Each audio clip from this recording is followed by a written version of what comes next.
Hello friends, my name is Kajal और आप सभी का स्वागत है मेरे चैनल पर। और आज के इस वीडियो में हम डिस्कस करने वाले हैं UP DElEd first semester subject बाल विकास। और डेली इस क्लास की जो टाइमिंग होती है वो रात के 10 बजे होती है, ठीक है, जिसका आंसर आप सभी को करना होता है। तो चलिए फ्रेंड्स शुरू करते हैं। वीडियो को लाइक कर दीजिए और अपने फ्रेंड्स मित्रों को शेयर कर दीजिए ताकि वो भी इस मॉक टेस्ट से जुड़ सके। तो चलिए फ्रेंड्स शुरू करते हैं। तो सबसे पहला तो आपका प्रश्न यही है कि पावलोव ने अपने सीखने के सिद्धांत का प्रतिपादन किसके ऊपर प्रयोग करके किया है? बिल्ली, बनमानुष, कुत्ता, मेढक। तो आपका अधिगम हो या फिर बाल विकास हो, बहुत ही दोनों मैच करता है। तो बताइए फ्रेंड्स, बिल्कुल सही, आप सभी का आंसर बिल्कुल सही है। पावलोव ने अपने सीखने के सिद्धांत का प्रतिपादन जो किया था वो कुत्ते के ऊपर किया था। अगला आपका 87 प्रश्न है कि थॉर्नडाइक ने अपने सीखने का सिद्धांत का प्रतिपादन किसके ऊपर प्रयोग किया था? जस्ट अभी हमने अधिगम 2 बजे वाली टेस्ट में 5 बजे वाली टेस्ट में डिस्कस किया था। फ्रेंड बताइए, कुत्ता होगा, तोता होगा, मनुष्य होगा या फिर बिल्ली होगा? थॉर्नडाइक ने अपने सीखने का सिद्धांत का प्रतिपादन किसके ऊपर किया है? तो फ्रेंड्स यहाँ पे जो राइट आंसर हो जाएगा वो हो जाएगा यहाँ पे जो थॉर्नडाइक ने अपना जो भी सिद्धांत का प्रतिपादन किया था वो बिल्ली के ऊपर किया था, ठीक है। अगला आपका प्रश्न है कि व्यक्ति की वह मनोस्थिति जिसके द्वारा वो विभिन्न परिस्थितियों में सामाजिक और व्यक्तिगत समायोजन करने में असमर्थ होता है, मतलब समर्थ होता है, कहलाता है समंजन, मानसिक स्वास्थ्य, आत्मशासन, प्रकीर्णन। तो व्यक्ति की वह मनोस्थिति जिसके द्वारा वह विभिन्न परिस्थितियों में सामाजिक और व्यक्तिगत समायोजन करने में समर्थ होता है, कहलाता है। बताइए फ्रेंड्स, यहाँ पे कौन सा करेक्ट आंसर होगा? तो फ्रेंड्स यहाँ पे जो राइट आंसर हो जाएगा वो हो जाएगा ब। अगला आपका 89 प्रश्न है कि बाल विकास की अवस्थाएं होती है 2, 3, 4, 5। बताइए फ्रेंड्स, यहाँ पे करेक्ट आंसर क्या होगा? बाल विकास की अवस्थाएं कितनी होती है? तो फ्रेंड्स यहाँ पे जो आप सभी का करेक्ट आंसर हो जाएगा बिल्कुल सही, आप सभी का आंसर बिल्कुल सही है। बाल विकास की जो अवस्थाएं होती है वो 3 होती है, शैशवावस्था, बाल्यावस्था और किशोरावस्था। जो शैशवावस्था होता है वो जन्म से 5 वर्ष तक होता है, जो बाल्यावस्था होता है वो 6 से 12 वर्ष तक होता है, और जो किशोरावस्था होता है वो 12 से 18 वर्ष तक होता है, ठीक है। बहुत सारे मतलब इसमें वैज्ञानिकों के अनुसार डिफरेंट पाया जाता है। अगला आपका 90 प्रश्न है कि बाल मनोविज्ञान का सर्वाधिक महत्व है बाल विकास की दृष्टि से, बाल शिक्षा की दृष्टि से, बाल विकास एवं बाल शिक्षा की दृष्टि से, बाल समायोजन की दृष्टि से। फ्रेंड्स यहाँ पे कौन सा करेक्ट आंसर होगा बताइए?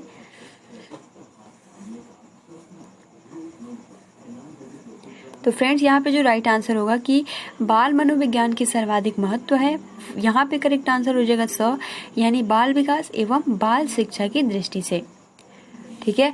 अगला आपका 91 प्रश्न है कि ये आपका स्टेटमेंट है किशोरा बड़े बल, तनाव, तूफान तथा विरोध की अवस्था है। यह कथन किसका है? किलपैट्री का है, स्टेने हॉल का है, टीपी नन का है या फिर वाटसन का है? तो इस प्रश्न को तो आप बहुत ही आसानी के साथ आंसर कर सकते हो। इसका जो राइट आंसर हो जाएगा वो हो जाएगा स्टेने हॉल। अगला आपका प्रश्न 92 की प्रयास तथा त्रुटि सिद्धांत के प्रतिपादक हैं C.L. Hall, Pavlov, Thorndike, Woodworth. बताइए फ्रेंड्स 92 का आंसर क्या होगा? प्रयास तथा त्रुटि सिद्धांत के प्रतिपादक कौन है? तो आप सभी का आंसर बिल्कुल सही है। यहाँ पे जो करेक्ट आंसर हो जाएगा वो हो जाएगा 92 का स, यानी थॉर्नडाइक। अगला आपका प्रश्न 93 की केंद्रीय प्रवृत्ति का मापक नहीं है माध्यमान, मध्यांक, प्रसार, बहुलक। बताइए फ्रेंड्स यहाँ पे क्या होगा? केंद्रीय प्रवृत्ति का मापक नहीं है, क्या नहीं है बताइए? तो फ्रेंड्स यहाँ पे जो आप सभी का राइट आंसर होगा वो हो जाएगा स, यानी प्रसार।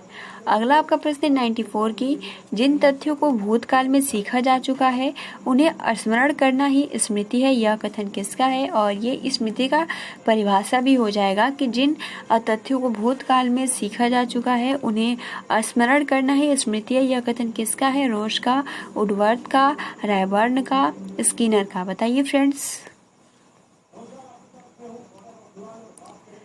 तो फ्रेंड्स यहाँ पे जो राइट आंसर हो जाएगा वो हो जाएगा वुडवर्थ का। वुडवर्थ का स्टेटमेंट है कि जिन तथ्यों को भूतकाल में सीखा जा चुका है उन्हें स्मरण करना ही क्या है, तो स्मृति है। तो ये जो स्टेटमेंट है ये वुडवर्थ का है। अगला आपका 95 प्रश्न है कि CAT परीक्षण किस आयु के बच्चों के व्यक्तित्व का मूल्यांकन करने हेतु प्रयुक्त होता है। ऑप्शन 1 से 5, ऑप्शन बी 3 से 11, ऑप्शन सी 11 से 13, ऑप्शन डी 11 से 15।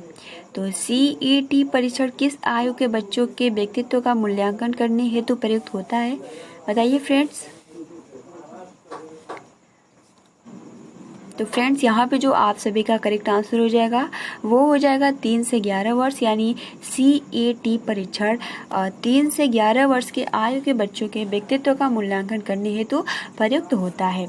अगला आपका प्रश्न है कि संवेग का प्रकार नहीं है। ऑप्शन ए क्रोध, ऑप्शन बी भय, ऑप्शन सी ध्यान, ऑप्शन डी प्रेम। तो संवेग का प्रकार नहीं है, बताइए फ्रेंड्स यहाँ पे करेक्ट आंसर क्या होगा।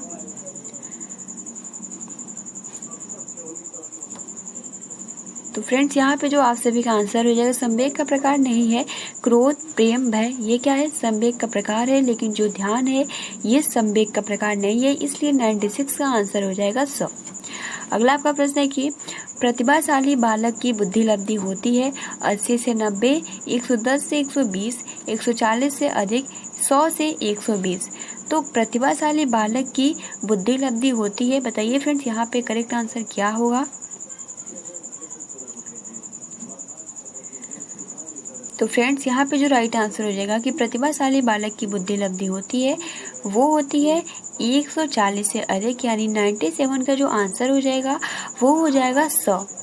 अगला आपका प्रश्न है 98 की प्याजे के अनुसार बालक के संज्ञानात्मक विकास की स्थितियां हैं 2, 4, 6, 3। बताइए फ्रेंड 98 का आंसर क्या होगा। प्याजे के अनुसार बालक के संज्ञानात्मक विकास की स्थितियां है कितनी है। तो फ्रेंड्स आप सभी का आंसर बिल्कुल सही है, हमने कई बार डिस्कस कर लिया। यहाँ पे जो करेक्ट आंसर होगा वो होगा 4। अगला आपका 99 प्रश्न है कि व्यक्तित्व एक व्यक्ति के संपूर्ण व्यवहार, प्रतिभान एवं इसकी विशेषताओं के योग का उल्लेख करता है। यह कथन किसका है, मन का, बिग एवं हंट का, वार्ने का, रैक्स का। तो बताइए 99 का आंसर क्या होगा।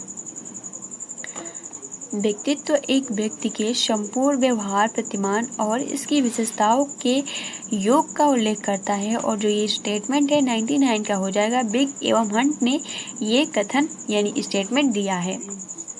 अगला आपका प्रश्न है 100 की मनोवैज्ञानिक लक्षणों के आधार पर व्यक्तित्व का वर्गीकरण है अंतर्मुखी, बहिर्मुखी तथा दोनों का मिश्रित, उभयमुखी और तथा वह दोनों, इनमें से कोई नहीं। तो मनोवैज्ञानिक लक्षणों के आधार पर व्यक्तित्व का वर्गीकरण है, बताइए फ्रेंड्स यहाँ पे करेक्ट आंसर क्या होगा। तो जैसे कि आप सभी को पता है कि यहाँ आपका अंतर्मुखी और बहिर्मुखी और उभयमुखी दोनों तीनों ही होता है, इसलिए और तथा व दोनों ही करेक्ट हो जाएगा। ठीक है, तो 100 का आपका 100 करेक्ट हो गया। अगला आपका प्रश्न है 101 की बाल मनोविज्ञान सभी को एक नई दिशा में संकेत करता है।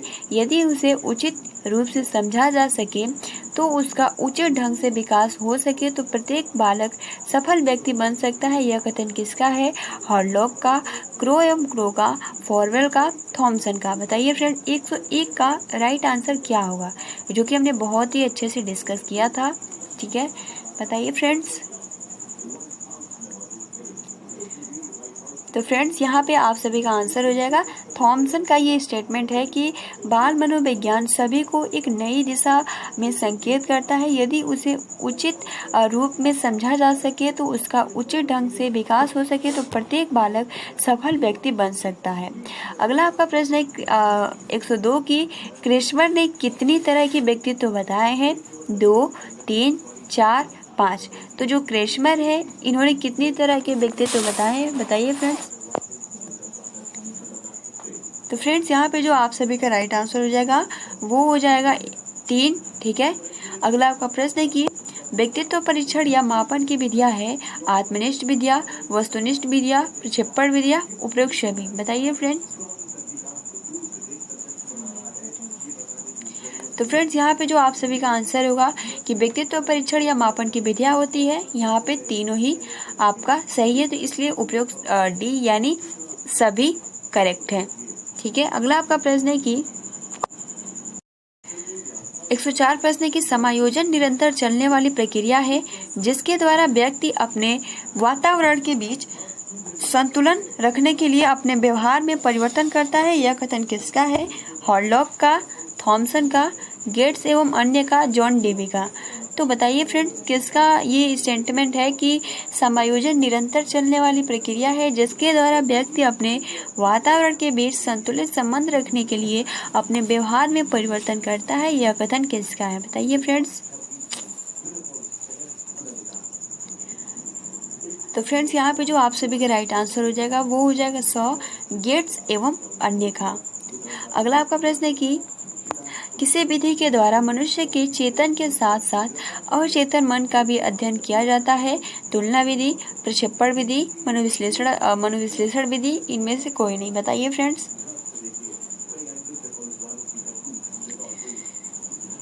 तो फ्रेंड्स यहाँ पे जो आप सभी करेक्ट आंसर हो जाएगा वो हो जाएगा 100 यानी मनोविश्लेषण विधि।